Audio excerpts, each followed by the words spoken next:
हमारे साथ जुड़े रहने के लिए हमारे YouTube चैनल को सब्सक्राइब करें, साथ ही बेल आइकन को दबाएं। नेटवर्क न्यूज की खबरें सबसे पहले देखने के लिए। नमस्कार, नेटवर्क न्यूज में आप सभी का स्वागत है। मैं हूं आपके साथ सपना दुबे। जैसा कि हम सभी जानते हैं, भारत एक ऐसा देश है जो अनेकता में एकता का प्रतीक है।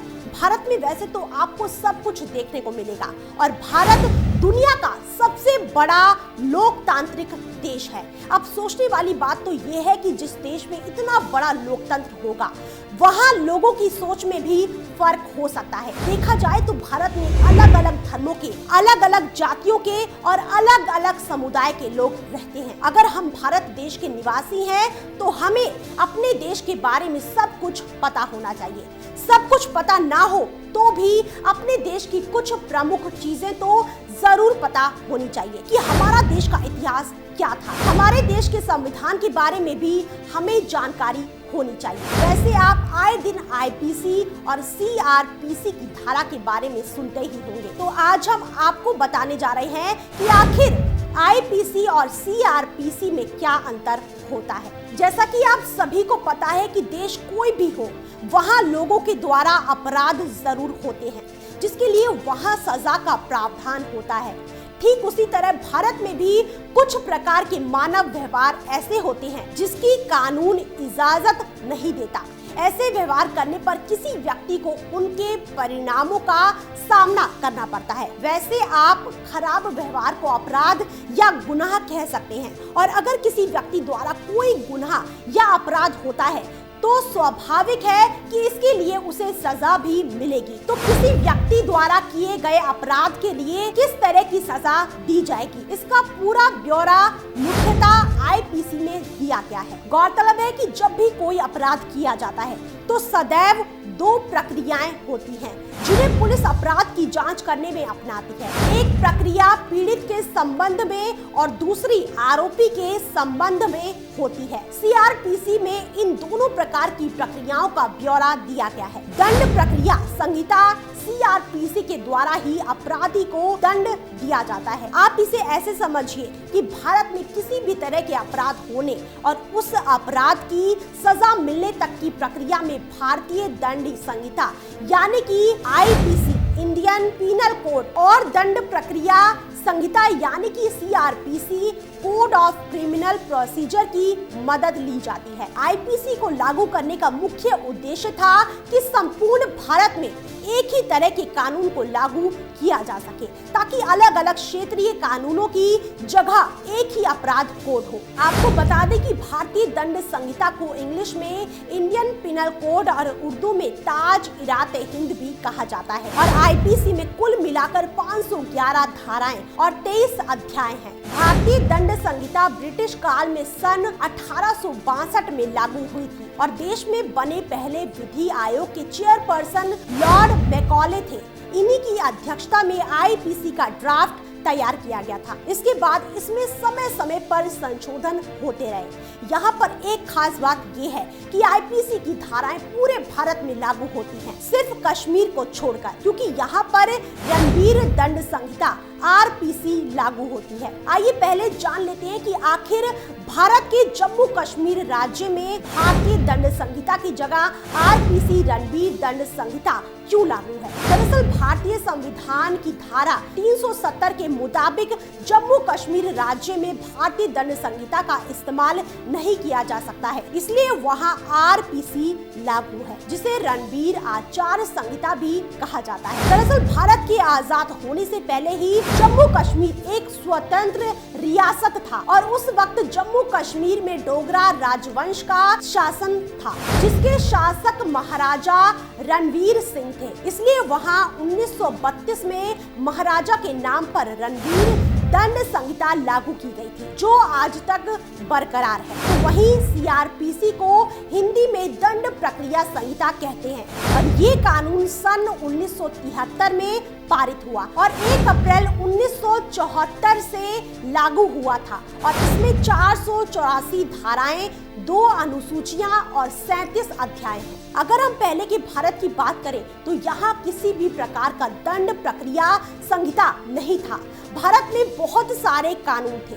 इसके बाद हमें जो पहला क्रिमिनल प्रोसीजर लॉ देखने को मिला वो था criminal procedure supreme court act 1852 और ये 1852 में ही सामने आया था। फिर इसके बाद जो दूसरा क्रिमिनल प्रोसीजर लॉ आया वो था हाई कोर्ट प्रोसीजर एक्ट 1865 और इसी तरह के बदलाव के बाद 1973 में दंड प्रक्रिया संहिता आई। लेकिन 1973 के पहले भारत में 1898 की दंड प्रक्रिया संहिता थी। 1973 में सीआरपीसी की पूरी भारत में एक समान दांडिक न्यायालयों की व्यवस्था की गई, क्योंकि भारत में पहले अलग अलग दांडिक न्यायालयों की व्यवस्था थी।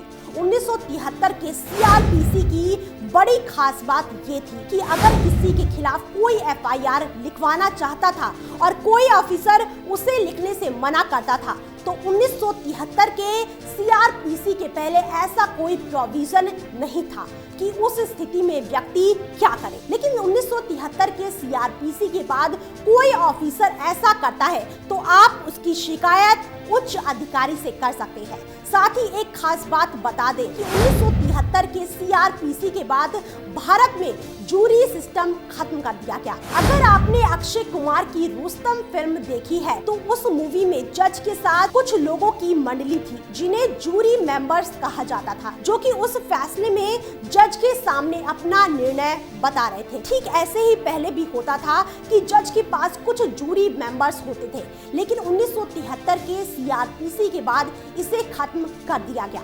1973 के सीआरपीसी में और भी कई चीजों में बदलाव हुआ, लेकिन अब हम समझते हैं कि आखिर पुलिस सीआरपीसी के तहत कैसे काम करती है। गौरतलब है कि किसी भी प्रकार के अपराध होने के बाद 2 तरह की प्रक्रियाएं होती हैं, जिसे पुलिस किसी अपराध की जांच करने के लिए अपनाती है। एक प्रक्रिया पीड़ित के संबंध में और दूसरी आरोपी के संबंध में होती है। इन्हीं प्रक्रियाओं के बारे में सीआरपीसी में बताया गया है, या इसे ऐसे समझ सकते हैं कि दंड प्रक्रिया संहिता ये आपराधिक मामले में विभिन्न प्रकार की ली गई प्रक्रियाओं के बारे में बताता है।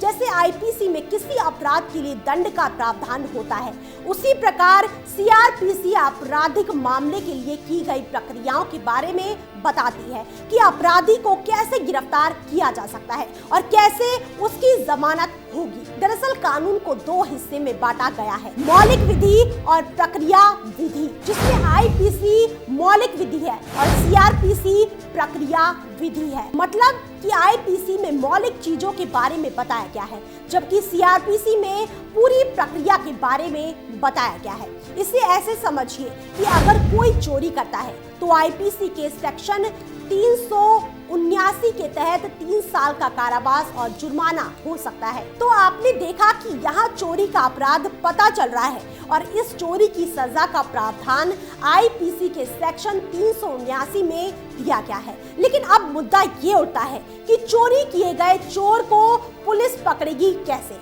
इसके लिए क्या प्रक्रिया होगी, यानी अपराधी कैसे गिरफ्तार किया जाएगा, सबूत इकट्ठा करना, जमानत कैसे दी जाएगी, जमानत के लिए एप्लीकेशन कहाँ दी जाएगी, आरोपी के अपराध या निर्दोषता को निर्धारित करना, पुलिस के क्या कार्य हैं, वकील और मजिस्ट्रेट के क्या कार्य हैं, गिरफ्तारी के तरीके कैसे होंगे, गिरफ्तारी के बाद व्यक्ति जेल में कितने दिन रखा जाएगा, मजिस्ट्रेट के सामने उसको कब उपस्थित करना होगा, ये सारी बातें प्रक्रिया के अंतर्गत आती हैं और सीआरपीसी में मिलेंगी। तो आईपीसी और सीआरपीसी में यही कुछ मुख्य अंतर होते हैं, जिसके जरिए आप इन दोनों के अंतर को ठीक तरीके से पहचान सकते हैं। आईपीसी और सीआरपीसी के बारे में सारी जानकारियां अलग अलग स्रोतों से ली गई हैं। इन सारी जानकारियों का उद्देश्य लोगों को इनके बारे में जागरूक करना और समझाना है।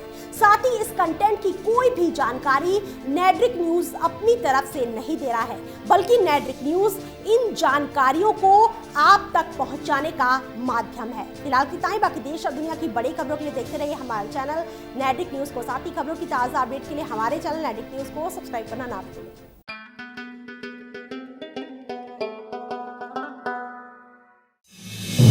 आप देख रहे हैं नेड्रिक न्यूज, साहस सच कहने का।